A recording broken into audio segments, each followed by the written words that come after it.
رومی نے کہا دولت کے دروازے بند نہیں ہوتے، انسان انہیں کھولنا بھول جاتا ہے۔ وہ ایک کام جو امیر لوگ روز کرتے ہیں اور غریب لوگ کبھی نہیں کرتے، آج میں آپ کو بتاؤں گا۔ دولت کیوں نہیں آتی؟ رومی نے کہا دولت ایک مہمان کی طرح ہے، وہ صرف اس گھر میں جاتی ہے جہاں اس کا استقبال ہو۔ زیادہ تر لوگ دولت مانگتے ہیں پر دولت کے لیے تیار نہیں ہوتے۔ رومی فرماتے ہیں برتن صاف کیے بغیر پانی ڈالو تو پانی بھی گندا ہو جاتا ہے، ویسے ہی دل صاف کیے بغیر دولت آئے تو وہ بھی نقصان دیتی ہے۔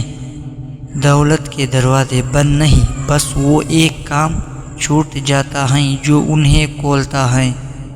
وہ ایک کام کیا ہے؟ وہ ایک کام ہے استغفار۔ روزانہ خاموشی سے کم از کم 100 بار استغفر اللہ پڑھنا۔ رومی نے کہا استغفار وہ چابی ہے جو دولت کے تمام بند دروازے کھول دیتی ہے۔ اپنے رب سے معافی مانگو، وہ آسمان سے بارش بھیجے گا اور تمہیں مال سے نوازے گا۔ رومی نے کہا استغفار صرف گناہوں کی معافی نہیں، یہ رزق کا دروازہ کھولنے کی چابی ہے۔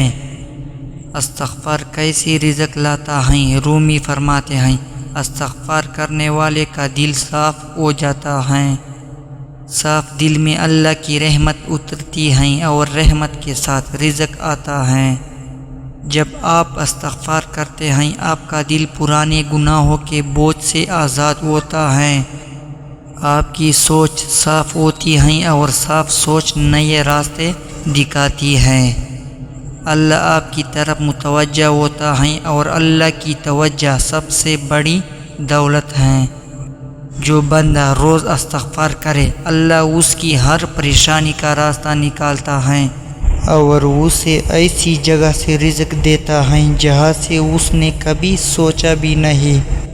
استغفار شروع کرو آج، دولت کے دروازے کھولنا شروع ہو جائیں گے کل سے انشاءاللہ۔ اگر یقین ہے تو کمنٹ میں انشاءاللہ لکھیں اور آگے ویڈیوز شیئر ضرور کریں۔